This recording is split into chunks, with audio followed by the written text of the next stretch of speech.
Hi everyone!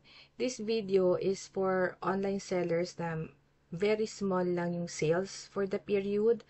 So, we'll talk about 2551Q and 1701Q.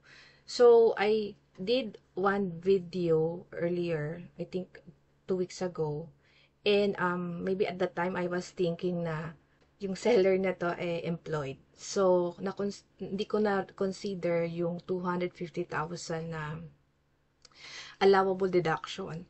But then, of course, sige, as a revise or update this video, I'm going to share how it's to be done na solely this seller is business lang talaga at wala siyang employment. Okay? So, ito yung sabi niya, baguhan lang daw nga siya, hindi pa masyadong malaking kita, 5 beses pa lang sa Shopee, 2 beses sa TikTok. So, nagkasakit daw siya, kaya napatigil. At walang magbantay sa bibi niya. Nag-register siya nung June, ilan pa lang nabibenta, di rin marunong magsulat sa columnar, baka pwede magpaturo mag-file at bayad, kasama na raw ba? Kasama po ba ako sa filing and sa bayad and filing? Alright. So, sa case na to, nag-file siya, ang startup business niya is June. Okay? And we have deadline for the following. Assuming 8% ang tax regime na pinili niya is 10%, 8% rather. So, ang basic dyan na ipa-file is 1701Q at 2551Q. Okay? So, ano dapat niyang gawin? To simplify, halimbawa, ang sale niya ng June is, total sales niya is, which covers yung sa Shopee and TikTok. For purposes ng tax, ito yung gawin natin, 10,000. Okay? So, anong dapat niyang gawin? Kung 8% ang e-elect niya, this is how she'll do it. She'll go to bir.gov.ph. Kung first time to ha, go to bir.gov.ph. Punta siya dito sa punta siya rito sa others, yung downloadables. Hanapin niya ang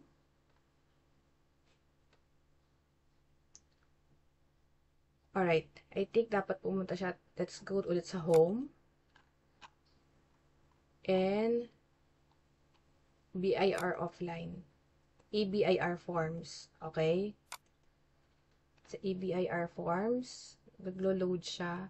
So, sa EBIR forms, i-download ito. 7.9.4.2. So, click here. Okay? So, pag na-download niya yan. So, masa-set up yan. Okay? Pipindutin niya yan, sa-set upan niya yan. And, she'll come up with this one. So, shortcut ko na lang, nag-fill out ako ng profile ko, profiling, taxpayer.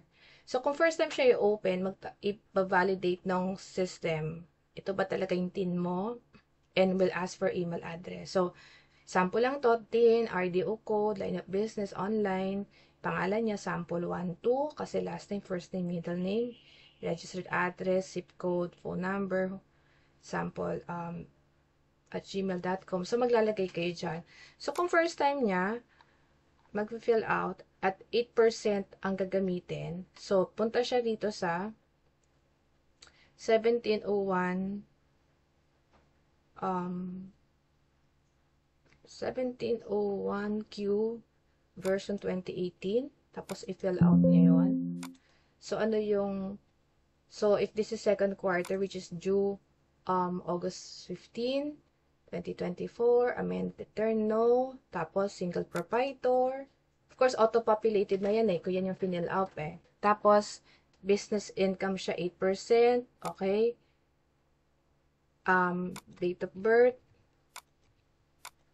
20, okay?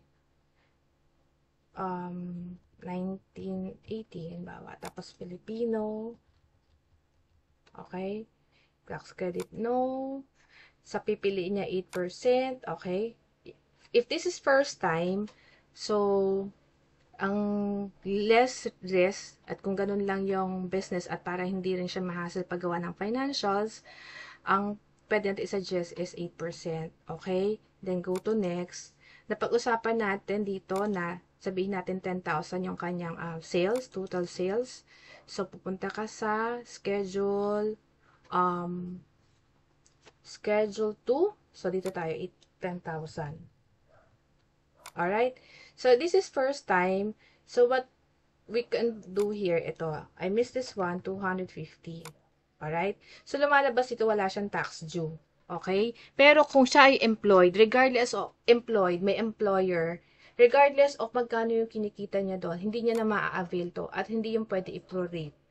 Okay? So, kasi kinover ito dun sa employment. Alright? Hindi mo pwede sabihin, kinita ko lang dito sa employment ko ganitong amount eh. So, hindi. Ito kasi ginamit to sa employment. So, hindi mo siya pwede i-prorate. Alright?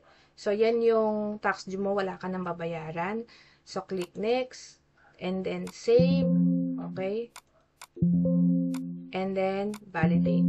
Okay? Very important na kailangan ma-save nyo ito sa isang Word document o ma-print nyo siya as support. Pag kinlik yung submit final copy, merong notification kayo marireceive from the BIR based on ano yung ninominate nyong email address dito. Okay? Pag may natanggap kayo doon, pati yun, ipiprint nyo, isi-save nyo as your hard copy. It's the best practice because pag dumating yung point na you need to makita ng BIR yung business nyo or ma-tax map or balak mo halimbawa lang, close, hahanapan ka ng mga business, yung mga tax forms na final mo. Isa yun sa requirement. Okay? So, yun. That's for 1701Q. And then, let's go to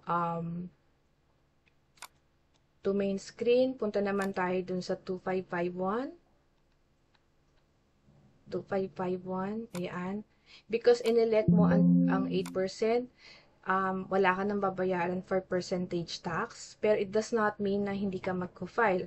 So, kailangan mag-file, fill upan mo yan, second quarter ngayon, this is for second quarter, and then, ilalagay natin dito yung 8%. So, once na nilagay mo yung 8% na yan, ito i-fill upan no?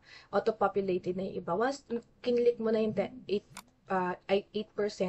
hindi mo na to makiklik because per regulation, once 8% ka, hindi pa na subject for percentage tax. Okay? So, what you'll do, you save this, and then, you validate. Okay? And then, submit. And then, once you submit, ganun din gagawin mo, you have to keep a copy of this one, and then save also the confirmation na marireceive mo from your email ad. So, I hope this helps. Thank you, everyone.